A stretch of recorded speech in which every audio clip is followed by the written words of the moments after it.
La fourchette s'arrêta en l'air lorsqu'il vit la fillette. Nathan Prescott dînait seul, comme toujours, dans l'immense salle à manger du penthouse de l'immeuble Grandview Tower, à Manhattan. La table en acajou pouvait accueillir 12 personnes, mais un seul assiette fumait sous la lumière du lustre en cristal. Silence absolu. C'était ainsi toutes les nuits depuis qu'il avait 42 ans. Depuis qu'il avait perdu l'audition à 7 ans. Depuis que le monde avait décidé qu'il ne valait pas la peine d'engager une conversation avec lui. Mais ce mardi-là, quelque chose envahit son sanctuaire. Une petite enfant, pas plus de 3 ans, franchit la porte entr'ouverte de la salle à manger. Ses pas étaient légers, presque flottants. Elle ne regarda pas Nathan. Ses yeux marrons se fixèrent sur les rideaux en velours bordeaux qui encadraient les fenêtres panoramiques. Elle marcha jusqu'à eux et commença à passer ses mains sur le tissu, à plusieurs reprises, avec des mouvements rythmés et précis. En haut, en bas, en haut, en bas. Nathan resta paralysé. Personne n'entrait ici sans permission. Personne n'osait interrompre ses repas. Il laissa tomber sa fourchette et observa la fillette avec un mélange de surprise et de confusion. Elle portait une robe rose délavée, trop petite pour son corps, et ses cheveux bruns étaient attachés en 2 tresses inégales. Elle continuait à toucher les rideaux, indifférente à sa présence. C'est alors qu'une femme surgit en courant par la porte, haletante, les yeux écarquillés de panique. Elle tenait un chiffon de nettoyage dans ses mains tremblantes et portait l'uniforme bleu marine de l'entreprise de nettoyage de l'immeuble. Ses cheveux noirs étaient attachés en un chignon précipité, et son visage, bien que jeune, portait des marques profondes de fatigue. Lily. Lily, non. La femme courut vers l'enfant et la prit dans ses bras avec délicatesse, mais fermeté. Désolé, monsieur Prescott. Je suis sorti 1 minute pour chercher des produits sur le chariot. Elle ne fait jamais ça, je vous jure, s'il vous plaît, ne me renvoyez pas, j'ai besoin de ce travail. Les mots sortirent dans un flot désespéré. Nathan n'en entendit aucun. Mais il lut la terreur sur le visage de cette femme. Il connaissait ce regard. C'était le même qu'il voyait dans le miroir chaque matin. Peur d'être rejeté, de ne pas être suffisant, d'être toujours un pas derrière le refus.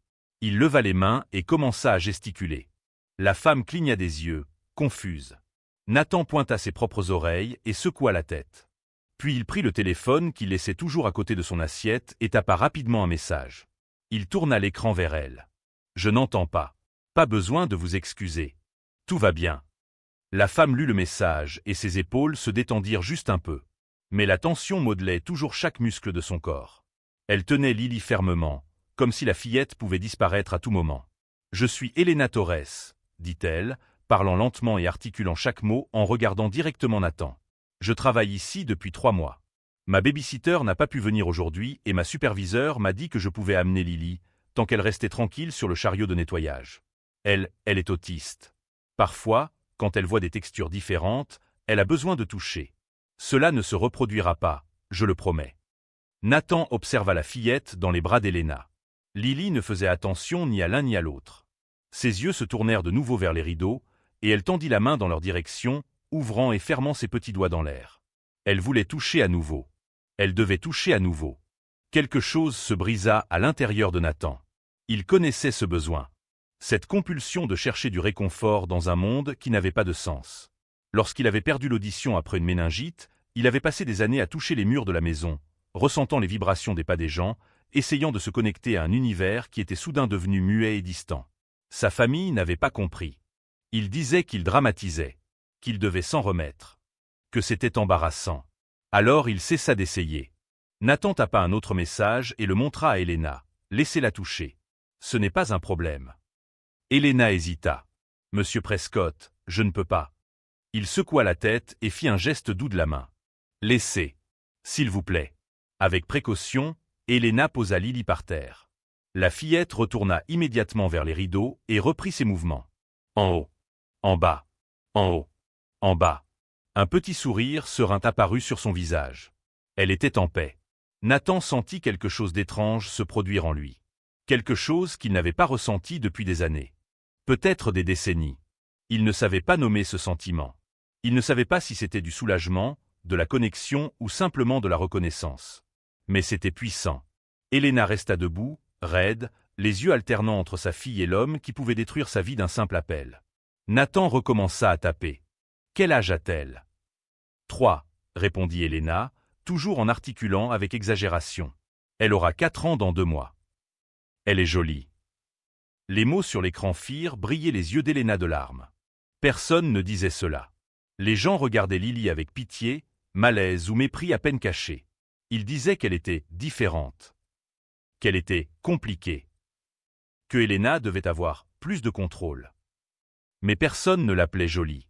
Nathan observa Elena lutter contre ses larmes et ressentit une pointe de quelque chose qu'il ne reconnaissait pas. Peut-être de l'empathie. Peut-être une solitude partagée. Il tapa de nouveau. Vous pouvez terminer votre travail. Lily peut rester ici avec moi. Je vais juste finir mon dîner. Je ne peux pas laisser ma fille avec un inconnu, dit Elena, sa voix prenant enfin de l'assurance. Nathan hocha la tête. Bien sûr. Il tapa. Alors restez. Dînez avec moi. Elena cligna des yeux. Quoi? Il désigna les chaises vides autour de la table. Il y avait de la nourriture suffisante pour nourrir toute une famille. Il y en avait toujours. Son chef préparait des portions généreuses, espérant qu'un jour Nathan inviterait quelqu'un. Mais cela n'arrivait jamais. Je ne peux pas, monsieur Prescott. Je dois travailler. Après vous travaillerez. Maintenant, asseyez-vous. Ce n'était pas une demande. Mais ce n'était pas non plus un ordre. C'était quelque chose entre eux. Une offre. Une invitation à briser la solitude qui étouffait ce Pentouse chaque nuit. Elena regarda Lily, toujours absorbée par les rideaux. Elle regarda la table bien garnie. Elle regarda Nathan, assis seul dans ce palais de marbre et de silence. Et quelque chose céda en elle. Juste quelques minutes, dit-elle en tirant une chaise. Nathan lui servit de la nourriture. Elena mangea lentement, gênée, mais visiblement affamée. Il remarqua qu'elle n'avait pas dîné. Probablement pas déjeuné non plus. Elle travaillait sans arrêt pour garder sa fille nourrie, habillée et en sécurité dans un monde qui ne faisait aucune concession aux mères célibataires avec des enfants autistes. Lily continua à toucher les rideaux. Nathan continua d'observer. Elena continua de manger, essayant de ne pas pleurer. Et pour la première fois en 35 ans, Nathan Prescott ne dîna pas seul. Mais il ignorait que ce moment allait tout changer. Il ne savait pas que son frère aîné, Richard Prescott, PDG impitoyable de l'empire hôtelier familial, était sur le point de découvrir cette scène. Il ne savait pas qu'une guerre silencieuse commençait. Et il ne savait pas que, dans quelques semaines, il devrait choisir entre le seul monde qu'il connaissait et la seule famille qu'il accepterait vraiment. Pour l'instant, il n'y avait qu'une fillette touchant des rideaux, une mère épuisée mangeant pour la première fois de la journée, et un homme sourd ressentant quelque chose qu'il croyait mort en lui depuis très longtemps. Espoir. Si vous aimez cette histoire, n'oubliez pas de vous abonner à la chaîne et de liker la vidéo. Laissez un commentaire pour dire ce que vous en pensez jusqu'à présent et de quelle ville ou pays vous regardez. Votre interaction aide cette chaîne à grandir et à apporter plus d'histoires émouvantes comme celle-ci. Richard Prescott découvrit la situation le 3e jour. Nathan avait commencé à demander à Elena d'amener Lily chaque soir. Pas directement, car il n'admettrait jamais à voix haute qu'il avait besoin de cette compagnie. Mais il laissait des notes tapées sur son téléphone. La fillette peut-elle venir ce soir? Elena hésitait toujours. Elle avait toujours l'impression de franchir une ligne dangereuse. Mais la façon dont Lily se calmait dans ce Pentouse, comment elle souriait en touchant les différentes textures des meubles, comment elle dormait enfin bien après les visites, la convainquait d'accepter. Nathan achetait des jouets sensoriels. Des tapis moelleux. Des coussins de tissus variés. Il organisait l'espace en pensant à Lily, et pour la première fois depuis des décennies, ce Pentouse cessait de ressembler à un mausolée et commençait à ressembler à un foyer. Mais Richard avait des espions partout. Le gérant de l'immeuble, un homme grisonnant et obséquieux nommé Thomas, appela le siège de Prescott Hotel jeudi matin. « Monsieur Richard, il y a quelque chose que vous devriez savoir à propos de votre frère. » Richard se trouvait dans la salle de réunion du 40e étage, en train de revoir les projections financières du 3e trimestre. Il avait 50 ans, des cheveux noirs peignés en arrière avec du gel importé, des costumes coûtant plus que le salaire annuel d'Elena, et une expression permanente de désapprobation. Il avait construit l'empire hôtelier des Prescott après la mort de son père, transformant 12 propriétés en 63 réparties dans tout le pays. Nathan n'était que le frère sourd qui avait hérité d'actions mais sans pouvoir. « Quoi encore » demanda Richard, ennuyé. Il reçoit des visites. Une femme de ménage et sa fille. Tous les soirs. Ils dînent ensemble. L'enfant joue dans le Pentouse. Cela fait 3 jours consécutifs. Richard s'arrêta d'écrire. Une femme de ménage. Oui, monsieur. Elena Torres. Employée par Serviclean, la 3e entreprise avec laquelle nous travaillons cette année. Elle a une petite fille. L'enfant semble avoir des problèmes. Des problèmes. Particulier, monsieur. Elle ne parle pas. Elle touche à tout. Vous savez. Richard connaissait. Assez pour mépriser. Pour lui, des personnes comme cet enfant étaient des fardeaux sociaux. Des problèmes qui consommaient des ressources sans rien rapporter. Son monde fonctionnait sur le profit, l'efficacité et les apparences impeccables. Il n'y avait pas de place pour les complications. Je comprends, dit Richard d'une voix glaciale. Merci, Thomas. Je vais m'en occuper. Il raccrocha et resta à contempler l'horizon à travers les fenêtres du bureau. Nathan avait toujours été une déception. Lorsqu'il avait perdu l'audition, il avait refusé de porter des appareils auditifs pendant des années, prétextant qu'ils étaient inconfortables. Il s'était isolé. Il avait refusé des rendez-vous arrangés avec des femmes de familles importantes. Il s'était tenu à l'écart des événements sociaux qui maintenaient l'image des Prescott intacte. Richard avait passé des décennies à nettoyer le désordre émotionnel de son frère cadet, protégeant le nom de famille, s'assurant que la faiblesse de Nathan ne ternisse pas l'héritage familial. Et maintenant ceci. Une femme de ménage. Une enfant handicapée. Des dîners tous les soirs. Richard savait exactement ce que cela signifiait. Ce n'était pas de la charité. Ce n'était pas de la gentillesse. C'était de la vulnérabilité. Et la vulnérabilité était une arme entre de mauvaises mains. Il reprit le téléphone et appela l'avocat de la famille. « James, j'ai besoin d'un dossier complet sur une employée. »« Non, Elena Torres. Elle travaille chez Serviclean. Je veux tout savoir. Historique financier, criminel, relations, famille. Tout. Je veux ça dans 2 heures. » « Compris, monsieur Prescott. » Richard termina l'appel des souris. Un sourire froid, calculé. Il savait déjà ce qu'il trouverait. Les personnes comme Elena Torres ont toujours quelque chose à cacher. Il y a toujours un défaut, une dette, une tâche. Et quand il la trouverait, il s'en servirait pour l'éloigner de Nathan avant que son frère ne fasse quelque chose de catastrophiquement stupide. Pendant ce temps, dans le Penthouse, Nathan était par terre dans le salon, en train de monter un puzzle géant avec Lily. Elle ne plaçait pas les pièces dans le bon ordre. Peu importait l'image que cela devait former. Elle connectait simplement des pièces au hasard, concentrée sur les formes, les couleurs, le son qu'elle produisait en se joignant. Nathan ne tentait pas de corriger. Il restait simplement à côté d'elle, offrant les pièces quand elle tendait la main, observant la pure concentration sur son petit visage. Elena nettoyait la cuisine, mais ses yeux revenaient constamment vers eux deux. Il y avait quelque chose d'anormal dans cette scène. Pas parce qu'elle était inappropriée, mais parce qu'elle était trop belle. Trop parfaite. À 26 ans, elle avait appris que les bonnes choses ne duraient jamais. Pas pour des personnes comme elle. Nathan leva les yeux et rencontra le regard d'Elena. Il sourit. Un petit sourire, presque timide. Elle lui rendit son sourire, mais il y avait de la tristesse dedans. « Pourquoi fais-tu ça » demanda-t-elle, parlant lentement pour qu'il puisse lire sur ses lèvres. Nathan prit son téléphone et tapa. « Faire quoi ?»« Être gentil. Laisser Lily mettre le bazar dans ta maison. Me laisser rester ici. » Il resta silencieux un long moment, les doigts suspendus au-dessus du clavier. Puis il tapa, « Parce que personne n'a jamais été gentil avec moi. Parce que je sais ce que c'est d'être traité comme un problème. Parce que ta fille me regarde comme si j'étais normal. » Elena lut le message et sentit les larmes brûler ses yeux. Elle détourna rapidement le regard, feignant que quelque chose dans l'évier nécessitait une attention urgente. Nathan continua de taper. « Et parce que vous êtes les seuls en des années à ne rien vouloir de moi. Vous voulez juste exister. C'est rare. » Mais il se trompait. Quelqu'un voulait quelque chose de lui.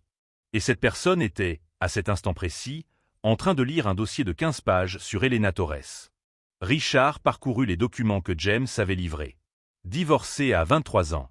Ex-mari disparu, sans payer de pension alimentaire. 2 emplois. Dette médicale liée au traitement de sa fille. Aucun casier judiciaire. Aucun scandale. Aucune arme évidente. Mais Richard n'avait pas besoin d'armes évidentes. Il avait seulement besoin de leviers. Il prit le téléphone et composa le numéro de Serviclean. « Ici Richard Prescott, de Prescott Hotel. Nous devons parler de l'une de vos employées. Elena Torres. Nous souhaitons résilier son contrat immédiatement. Monsieur Prescott, puis-je demander pourquoi ? Nous n'avons reçu aucune plainte concernant son travail. Parce qu'elle s'implique de manière inappropriée avec un résident.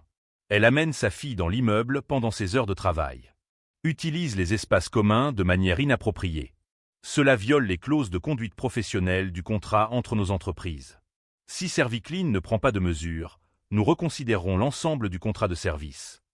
Un silence tendu de l'autre côté. Serviclean ne pouvait pas perdre le compte de Prescott Hotel. Cela représentait 40% de son chiffre d'affaires annuel. Je comprends, monsieur Prescott. Nous procéderons au licenciement immédiat. Parfait. Et assurez-vous qu'elle comprenne que toute tentative de contact avec mon frère entraînera des mesures légales. Richard raccrocha, satisfait.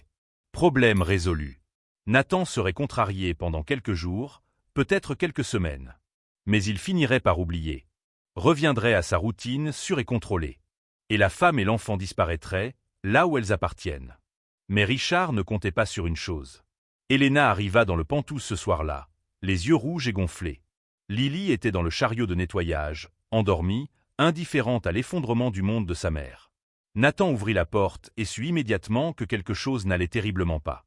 Helena n'entra pas. Elle resta immobile dans le couloir, tremblante. « Je me suis fait licencier, dit-elle, la voix brisée. Ils ont dit que c'était à cause de vous. Ils ont dit que je profitais de vous. Que j'avais amené Lily de manière inappropriée. Que j'avais violé les règles de conduite. » Nathan resta paralysé. Il n'avait pas besoin de demander qui était derrière cela. « Je ne peux plus revenir ici, monsieur Prescott. Je ne peux pas prendre de risques. J'ai besoin d'un autre emploi. Je dois subvenir aux besoins de ma fille. Je ne peux pas me battre contre des gens comme vous. Comme votre famille. » Elle retourna le chariot et commença à s'éloigner. Nathan courut après elle, mais Helena secoua la tête. « S'il te plaît, ne rends pas cela plus difficile. Ça a été bien temps que ça a duré. Mais des gens comme moi n'ont pas de fins heureuses. » Les portes de l'ascenseur se refermèrent. Nathan resta seul dans le couloir vide, sentant la colère monter dans sa poitrine comme le feu. Il savait exactement quoi faire. Il retourna au Pantouse, prit le téléphone et appela le seul numéro réservé aux urgences. Richard répondit au troisième son. « Nathan, quelle surprise !» Nathan n'avait pas parlé au téléphone depuis des années. Mais il tapa un message et utilisa le synthétiseur vocal du téléphone. « Vous avez licencié Helena. Je t'ai protégé d'une situation compromettante. Tu devrais me remercier. Vous avez détruit sa vie. Ne dramatise pas. Elle trouvera un autre emploi. Des gens comme ça trouvent toujours. » Nathan raccrocha. Ses mains tremblaient. Pas de peur. De rage. Pour la première fois de sa vie, il n'accepterait pas la décision de Richard. Il ne fuirait pas. Il ne se tairait pas. Il savait déjà quoi faire. Et Richard n'avait aucune idée de ce qui allait arriver. Nathan n'a pas dormi cette nuit-là. Il est resté assis dans le bureau du Pantouse, entouré de documents qu'il n'avait jamais pris la peine de lire. Contrat d'entreprise. Statut de la société. Accord d'actionnaire. Pendant 35 ans, il avait signé là où Richard le commandait, voté comme Richard l'instruisait, existé comme une ombre silencieuse lors des réunions du conseil. Le frère sourd qui avait hérité de 42% des actions de Prescott Hotel, mais qui n'avait jamais eu de voix. Richard contrôlait 51%, contrôlait tout. Mais tandis qu'il lisait ces documents pour la première fois avec une réelle attention, Nathan découvrit quelque chose que Richard avait supposé qu'il ne découvrirait jamais. Une clause enfouie dans le testament de leur père, écrite 20 ans plus tôt, quand Nathan était encore traité comme héritier légitime, avant que la surdité ne le transforme en poids mort aux yeux de la famille. La clause stipulait « Toute décision affectant directement la vie personnelle ou les droits individuels d'un actionnaire nécessitait l'approbation unanime du conseil. » Pas seulement une majorité. L'unanimité. Nathan sourit pour la première fois depuis le départ d'Helena. Richard pouvait contrôler l'entreprise. Mais il ne pourrait pas le contrôler lui. Au cours des 2 semaines suivantes, Nathan travailla en silence. Il engagea ses propres avocats, sans utiliser ceux de la famille. Il paya de sa poche, avec ses comptes personnels séparés de l'Empire Prescott. Il demanda un audit complet de toutes les transactions liées au contrat de prestation de services des 5 dernières années. Et il découvrit quelque chose d'intéressant. Richard avait licencié 17 employés externalisés au cours des 3 dernières années. Toujours avec le même prétexte vague, conduite inappropriée. Toujours sans enquête réelle. Toujours des personnes vulnérables qui ne pouvaient se défendre. Femmes de ménage. Agents de sécurité. Voituriers. Personnes invisibles que Richard éliminait comme on jette des papiers froissés. Nathan documenta tout. Nom. Date. Schéma. Abus de pouvoir systématique. Mais il avait besoin de plus. Il devait retrouver Helena. Elle avait disparu. Changé de numéro de téléphone. Elle ne travaillait plus pour Serviclean. Nathan engagea un détective privé, un homme discret nommé Colin, ancien détective à la retraite qui ne posait pas de questions inutiles. Colin retrouva Elena en 5 jours. Elle travaillait dans une station-service à la périphérie de Newark, de nuit, de 23h à 7h du matin. Lily restait chez une voisine âgée qui ne demandait que la moitié du salaire d'Elena. Elles habitaient dans un appartement d'une chambre dans un immeuble sans ascenseur, avec des infiltrations dans les murs et des cafards dans la salle de bain. Elena avait perdu 15 kilos. Des cernes violets soulignaient ses yeux. Elle semblait avoir vieilli de 10 ans en 2 semaines. Nathan reçut le rapport et sentit quelque chose se briser en lui. Ce n'était pas de la pitié. C'était un sentiment de responsabilité. Elena avait payé le prix pour s'être rapprochée de lui. Lily avait payé le prix. Et Richard dormait tranquillement dans son manoir de Greenwich, sans penser une seule seconde aux vies qu'il avait détruites. Nathan prit la voiture. Une Mercedes qu'il conduisait rarement, car il sortait rarement. Il programma le GPS vers la station-service et conduisit pendant 45 minutes à travers la nuit froide de novembre. Il arriva à 3h du matin. La station était vide, éclairée par des lumières fluorescentes vacillantes qui bourdonnaient dans le silence. Elena était derrière le comptoir, portant un uniforme vert délavé, lisant un livre pour enfants. Probablement quelque chose qu'elle lirait à Lily en rentrant à la maison. Ses yeux étaient trop fatigués pour vraiment assimiler les mots. Nathan entra. La sonnette électronique tinta. Elena leva les yeux et se figea. Elle se leva immédiatement, faisant tomber le livre par terre. « Monsieur Prescott, vous ne devriez pas être ici. » Nathan s'approcha du comptoir et posa son téléphone sur la surface tachée. Il tapa « J'ai besoin de te parler. » Nous n'avons rien à nous dire. S'il vous plaît, partez avant que quelqu'un voie et que je perde encore ce travail. Mon frère t'a fait ça. Ce n'est pas de ta faute. Et je vais réparer. Elena rit, mais il n'y avait aucune joie dans ce son. Juste de l'amertume. Réparer? Comment? Vous allez me rendre mon travail? Payer mes factures en retard? Expliquez à Lily pourquoi elle n'a plus les jouets que vous aviez achetés. Parce que j'ai dû les vendre pour payer le loyer. Nathan sentit chaque mot comme un coup de poing. Il tapa rapidement. Laisse-moi t'aider. Financièrement. Au moins jusqu'à ce que tu te stabilises. Non. La réponse fut immédiate et ferme. Je ne veux pas de ton argent. Je ne veux pas devenir ce que ton frère a dit que j'étais. Une profiteuse. Quelqu'un qui s'est approché de toi par intérêt. Je peux être pauvre, monsieur Prescott, mais j'ai encore ma dignité. Elena. Pars. S'il te plaît. Ça ne fera qu'empirer les choses. Nathan resta là, impuissant, sentant l'abîme entre son monde et le sien. Il pouvait acheter des immeubles entiers, mais pas racheter la paix que Richard lui avait volée. Il pouvait signer des chèques à 6 chiffres, mais pas restituer la sécurité qu'elle avait perdue. Alors il tapa autre chose. Quelque chose qui venait du lieu le plus honnête en lui. Lily va bien? Les yeux d'Elena se remplirent de larmes.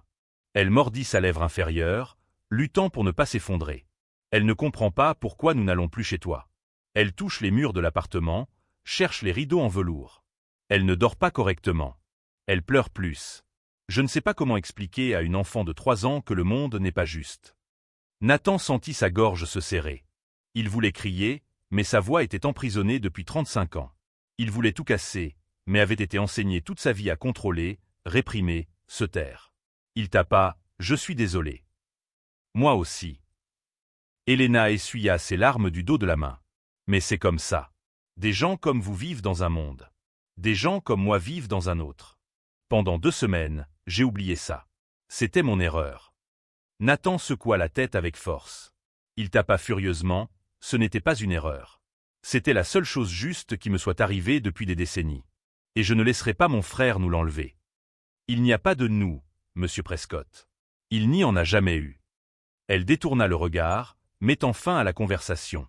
Nathan resta là 1 minute de plus, puis sortit lentement.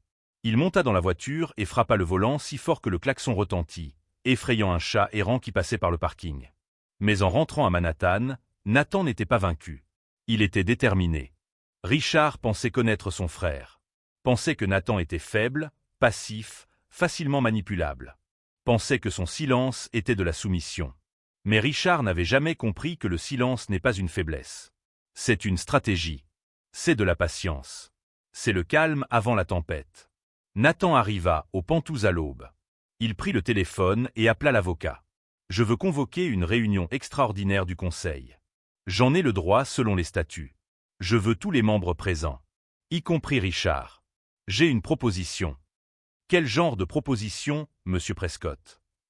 Une qui va tout changer. 3 jours plus tard, Richard reçut la convocation officielle. Il fronça les sourcils, confus. Nathan n'avait jamais convoqué de réunion. N'avait jamais rien proposé.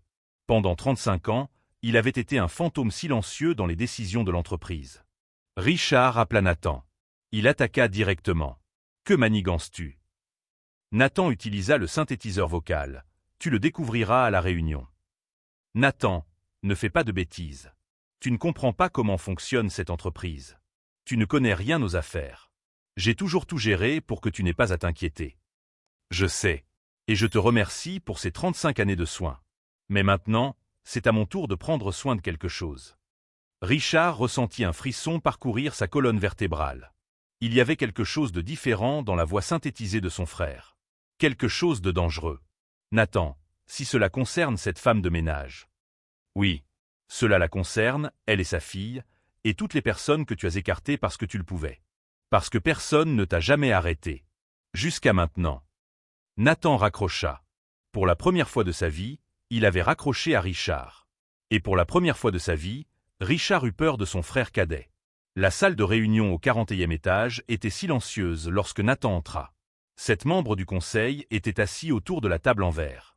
Richard occupait la tête de table, impeccable dans son costume gris charbon, les doigts entrelacés sur la mallette en cuir qu'il portait toujours. Son visage affichait une confiance absolue. Il contrôlait cette salle depuis 2 décennies. Rien de ce que Nathan dirait ne changerait cela. Ou du moins le pensait-il. Nathan marcha jusqu'à l'autre bout de la table, portant une boîte en carton. Il la posa sur la surface de verre avec un bruit sourd qui fit tourner tous les regards. Il ne salua personne. Il ne sourit pas. Il s'assit simplement et connecta son ordinateur portable au projecteur. Richard se pencha en avant. Nathan, cette réunion a-t-elle un ordre du jour? Ou allons-nous faire perdre notre temps à tous pour un de tes caprices? Nathan prit son téléphone et tapa. Sa voix synthétisée remplit la salle, froide et mécanique, mais chargée d'intention. J'ai une proposition formelle. Et des preuves que le conseil doit voir avant de voter. Des preuves. Richard rit, regardant les autres membres avec une expression amusée. De quoi? D'abus systématique de pouvoir. Harcèlement moral. Licenciements illégaux.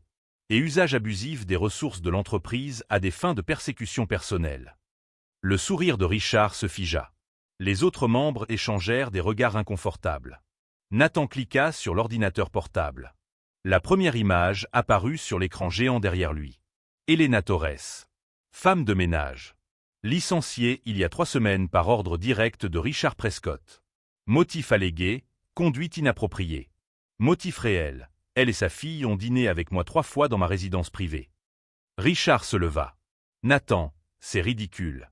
Cette femme violait les protocoles de sécurité, amenant un enfant dans l'immeuble pendant les heures de travail. Mensonge. La voix synthétisée coupa l'air. Nathan cliqua à nouveau. Des emails apparurent à l'écran. Vous avez ordonné son licenciement au gérant Thomas avant même de vérifier les protocoles. Vous avez dit textuellement « Je ne veux pas que cette femme soit près de mon frère ». C'est documenté. C'est enregistré. C'est ici. Les enregistrements audio commencèrent à jouer.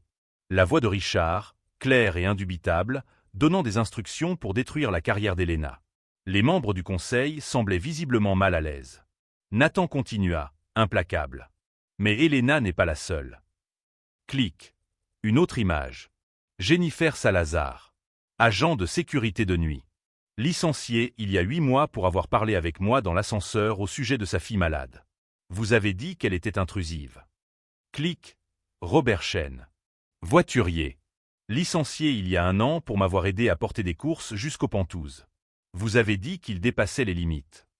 Encore des noms. Encore des visages. 17 personnes au total. Toutes licenciées pour avoir osé traiter Nathan comme un être humain plutôt qu'une aberration intouchable. Richard tenta de reprendre le contrôle. Ces décisions ont été prises pour te protéger, Nathan. Pour protéger notre famille de personnes qui pourraient en profiter. De moi. Nathan se leva. Pour la première fois en 35 ans, il affronta son frère avec toute la colère accumulée. Tu m'as protégé ou tu m'as emprisonné. Tu m'as isolé pendant 3 décennies parce que tu avais honte de moi. Parce qu'un frère sourd était gênant. Parce qu'il était plus facile de me garder enfermé dans un pantouse que d'apprendre à communiquer avec moi. Ce n'est pas vrai. Alors pourquoi n'as-tu jamais appris la langue des signes? Pourquoi ne m'as-tu jamais inclus dans les décisions réelles de l'entreprise? Pourquoi, chaque fois que j'ai essayé de participer, m'as-tu dit que ce n'était pas nécessaire, que je ne comprendrais pas, que c'était mieux de te laisser tout gérer? Richard resta silencieux. Toute la salle aussi. Car il savait que Nathan avait raison. Nathan cliqua encore une fois. Des documents financiers remplirent l'écran. Et puisque nous exposons les vérités, parlons des transferts illégaux que vous avez effectués des comptes de l'entreprise vers votre compte personnel au cours des 5 dernières années. 3,5 millions de dollars détournés via des contrats fictifs avec des fournisseurs inexistants. Richard pâlit. Vous n'avez aucune preuve de cela. J'ai toutes les preuves. Vous avez sous-estimé combien d'employés en avaient assez de vous. Combien de personnes gardaient des documents en attendant que quelqu'un ait le courage de les utiliser. J'étais cette personne. La salle explosa en murmures. L'une des conseillères, une femme de 60 ans nommée Margaret Foster, leva la main. Monsieur Prescott, ces accusations sont extrêmement graves. Si elles sont vraies. Elles ne sont pas vraies. Richard cria, perdant son sang-froid pour la première fois. Nathan est perturbé. Il est manipulé par cette femme, la femme de ménage, elle. Helena ne sait rien de cette réunion, interrompit Nathan. Elle ne sait rien. Parce qu'elle n'est pas manipulatrice. Elle est juste une mère qui essaie de survivre dans un monde que vous avez rendu infiniment plus difficile parce que vous le pouviez. Parce que personne ne vous a jamais arrêté. Nathan respira profondément et fit la proposition qui allait tout changer. Je veux que Richard soit destitué de la présidence de Prescott Hotel. Je veux un audit indépendant complet de toutes les transactions des 10 dernières années. Je veux la réembauche et l'indemnisation de tous les employés licenciés injustement. Et je veux que l'entreprise crée un vrai département de conformité, avec le pouvoir d'enquêter sur les plaintes sans ingérence de la direction. Vous n'avez pas les votes pour ça, dit Richard, essayant de reprendre le contrôle. J'ai 51% des actions. Je contrôle cette entreprise. Mais vous ne contrôlez pas le conseil. Et selon la clause 17 des statuts, les décisions impliquant la destitution du PDG pour mauvaise conduite nécessitent une majorité des 2/3 du conseil, pas des actionnaires. Vous connaissez cette clause, Richard? C'est notre père qui l'a écrite. Pour protéger l'entreprise de vous. Richard s'assit lentement, comme si ses jambes l'avaient trahi. Pour la première fois, il comprit. Ce n'était pas Nathan qui était piégé. C'était lui. Margaret Foster regarda les documents étalés sur la table. Puis Richard. Puis Nathan. Nous devons voter. Le vote dura 3 minutes. 5 voix pour la destitution. 1 contre. 1 abstention. Richard Prescott, l'homme qui avait construit un empire, qui contrôlait chaque aspect de la vie de son frère depuis des décennies, qui n'avait jamais perdu, était destitué.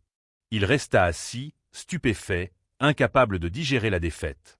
Nathan prit la boîte en carton et marcha jusqu'à son frère. Il posa la boîte sur la table, devant lui. Vos effets personnels du bureau. J'ai déjà organisé leur retrait. Vous avez 48 heures pour quitter l'immeuble. Vos actions restent, mais vous n'aurez plus de pouvoir exécutif. C'est fini. Richard leva les yeux. Il y avait de la haine, mais aussi quelque chose de plus dévastateur, l'incrédulité. Vous allez le regretter. Non. Pour la première fois en 35 ans, je ne regretterai rien. Nathan sortit de la salle de réunion. Il entra dans l'ascenseur. Descendit au rez-de-chaussée. Sortit de l'immeuble et monta dans sa voiture. Ses mains tremblaient. Non pas de peur, mais de soulagement. Il prit son téléphone et entra une adresse dans le GPS. Ce n'était pas le Pantouse. C'était un appartement à Newark. Un immeuble sans ascenseur. Avec des infiltrations et des cafards. Où une fillette de 3 ans touchait les murs en cherchant les rideaux en velours. Où quelqu'un l'attendait sans savoir que tout venait de changer. Nathan monta les 5 étages à pied, le cœur battant à tout rompre. Il est 9 heures du soir. Helena devrait revenir de la station-service. Ou peut-être travaille-t-elle encore. Il ne savait pas exactement. Il savait seulement qu'il devait être là. Qu'il ne pouvait attendre une seconde de plus pour réparer ce que Richard avait détruit. Il s'arrête devant la porte de l'appartement 312. La peinture est écaillée. Le chiffre 3 pend de travers, accroché seulement par une vis. Il peut sentir le silence à travers le bois fin. Non, il ne peut pas entendre. Mais il ressent. Le vide qu'il connaît si bien. Il frappe à la porte. 3 coups fermes. Rien. Il frappe de nouveau. La porte s'ouvre lentement. Elena apparaît, toujours en uniforme vert de la station-service. Ses cernes sont profonds. Ses cheveux en bataille. Quand elle voit Nathan, son visage traverse rapidement une succession d'émotions. Surprise, peur, colère, et enfin résignation. « Monsieur Prescott, je vous ai déjà dit que nous ne pouvons pas. » Nathan lève les mains et commence à gesticuler. Elena ne comprend pas la langue des signes, mais elle comprend le désespoir. Il prend son téléphone et tape rapidement, lui montrant l'écran. « S'il vous plaît, donnez-moi juste 5 minutes. » Tout a changé. Elena hésite. Elle regarde derrière elle, dans l'appartement. Lily est assise par terre dans le petit salon, touchant une vieille serviette, passant ses doigts sur les fibres usées avec la même concentration qu'elle met à explorer les rideaux de velours. La fillette ne remarque pas la présence de Nathan. « 5 minutes, dit Elena, ouvrant la porte juste assez pour qu'il puisse entrer. L'appartement est minuscule. Un salon qui sert aussi de chambre pour Lily, un canapé-lit probablement utilisé par Elena pour dormir, une cuisine de la taille d'un placard. Mais c'est propre. Organisé. Il y a des dessins d'enfants collés au mur avec du ruban adhésif. Une étagère improvisée avec des caisses en bois contient des livres d'histoire. C'est pauvre, mais c'est un foyer. Plus foyer que ne l'a jamais été l'appartement de Nathan. Nathan s'agenouille sur le sol, à la hauteur de Lily. La fillette lève les yeux. 3 secondes suffisent à son cerveau pour comprendre qui est cet homme. Puis ses yeux s'écarquillent. Elle lâche la serviette et se jette dans ses bras. Nathan la serre fort, sentant les larmes brûler ses yeux. La fillette ne parle pas, mais son corps parle. La façon dont elle s'accroche à lui dit tout. « Tu m'as manqué. Où étais-tu? Pourquoi es-tu parti ?» Elena détourne le visage, essuyant rapidement ses propres larmes. Elle a demandé après vous. À sa façon. Chaque soir. Elle me prenait la main pour aller à la porte, vouloir partir, te chercher. Je ne savais pas comment lui expliquer. Nathan tient Lily un moment de plus, puis la repose doucement et se tourne vers Elena. Il reprend son téléphone et commence à taper. Cette fois, il écrit tout ce qu'il doit dire. « Mon frère a été destitué aujourd'hui. Exposé pour abus de pouvoir et corruption. Il ne peut plus te nuire. Il ne peut plus interférer dans ta vie ou dans la mienne. Je le garantis. Personnellement. » Elena lit le message. Relit. Quoi? Nathan continue à taper. J'ai lutté pour vous. Pour la première fois de ma vie, j'ai lutté pour quelque chose qui comptait vraiment. Et j'ai gagné. Richard est fini. L'entreprise est sous nouvelle direction. Et je veux que tu reviennes. Revenir. Pas comme femme de ménage. Nathan tape plus vite, les mots jaillissants. Comme coordinatrice du nouveau département des ressources humaines. Avec un salaire digne. Une assurance santé complète pour toi et Lily. Une crèche spécialisée pour enfants autistes, financée par l'entreprise. Tu mérites ça. Tu mérites le respect. Tu mérites la sécurité. Elena fixe l'écran, incrédule. Monsieur Prescott, je n'ai pas de formation pour un poste comme ça. Je viens à peine de terminer le lycée. Je nettoie des toilettes. Je ne sais pas faire de rapport, de réunion, ces choses. Tu sais reconnaître quand quelqu'un est traité injustement. Tu sais ce que c'est de travailler sans droit, sans voix, sans protection. C'est plus précieux qu'un diplôme. Et tu auras formation. Support. Temps pour apprendre. Je te fais confiance. Les larmes d'Elena coulent enfin sans contrôle. Elle s'assoit sur le canapé-lit, couvrant son visage de ses mains, sanglotant. Nathan reste debout, ne sachant s'il doit s'approcher ou laisser de l'espace. Il choisit de s'asseoir à côté d'elle, à distance respectueuse. « Pourquoi faites-vous ça ?» demande Elena entre 2 sanglots. « Pourquoi t'en soucies-tu autant ?» Nathan tape lentement, choisissant chaque mot avec soin. « Parce que toi et Lily m'avez appris que je ne suis pas ma déficience. Je ne suis pas le frère problématique. Je ne suis pas l'homme que ma famille a abandonné. Vous m'avez regardé et n'avez vu que Nathan. Quelqu'un qui méritait de la compagnie. Quelqu'un qui méritait de l'affection. Pour la première fois en 35 ans, je ne me suis pas senti seul. Et je ne te laisserai pas ressentir ce que j'ai ressenti toute ma vie. » Elena lit le message, l'étend la main, touchant légèrement le bras de Nathan. « Tu n'étais pas seul. Tu ne l'as jamais été. Tu étais simplement entouré des mauvaises personnes. » Nathan hoche la tête. Tape encore une chose. « Tu acceptes ? Le poste. La chance. Un nouveau départ. » Elena regarde Lily, qui est redevenue concentrée sur la serviette, heureuse, simplement parce que Nathan est de nouveau près d'elle. Elle regarde les murs écaillés de l'appartement. Elle regarde ses propres mains, calleuses à force de travail. Puis elle regarde Nathan et voit quelque chose que peu de gens voient dans une vie entière. Un miracle. J'accepte. Dans les mois suivants, Elena commence dans son nouveau poste. C'est difficile. Elle fait des erreurs. Mais elle apprend vite.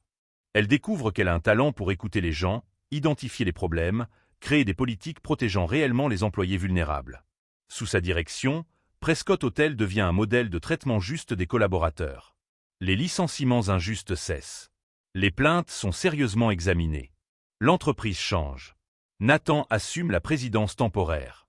Il découvre qu'il est bon en affaires quand les décisions sont prises avec empathie plutôt qu'avec cruauté. Il apprend la langue des signes pour de vrai. Engage des interprètes. Ouvre des portes que Richard avait gardées fermées pendant des décennies. Lily obtient une place dans une école spécialisée. Commence des thérapies. Se développe. À 5 ans, elle dit son premier mot. C'est « Nathan ». Richard disparaît de leur vie. Il conserve ses actions, mais ne remet plus jamais les pieds dans les bureaux.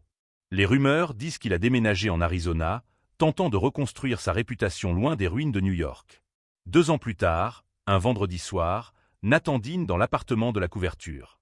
Mais il n'est pas seul. Elena est assise à ses côtés, riant de quelque chose que Lily a fait plus tôt à l'école. Lily est par terre dans le salon, touchant les rideaux de velours, heureuse, en sécurité, aimée. La table en acajou peut encore accueillir 12 personnes. Mais maintenant, 3 suffisent à la remplir entièrement. Nathan regarde autour de lui et réalise quelque chose de fondamental. La solitude n'est pas l'absence de gens. C'est l'absence de connexion. Il a passé des décennies entouré de familles, d'employés, de connaissances. Mais il était seul parce que personne ne le voyait vraiment. Elena et Lily l'ont vu. Et en le voyant, elles l'ont sauvé. Mais la vérité que Nathan comprend enfin est encore plus profonde. En les sauvant en retour, il n'a pas fait de charité. Il a fait justice. Parce que chacun mérite d'être vu. Chacun mérite une connexion. Chacun mérite de se battre et de triompher contre des systèmes qui tentent de les effacer. Et parfois, les plus grandes victoires arrivent quand on cesse d'accepter le silence et qu'on fait enfin du bruit. Si cette histoire vous a touché d'une manière ou d'une autre, abonnez-vous à la chaîne et laissez un like.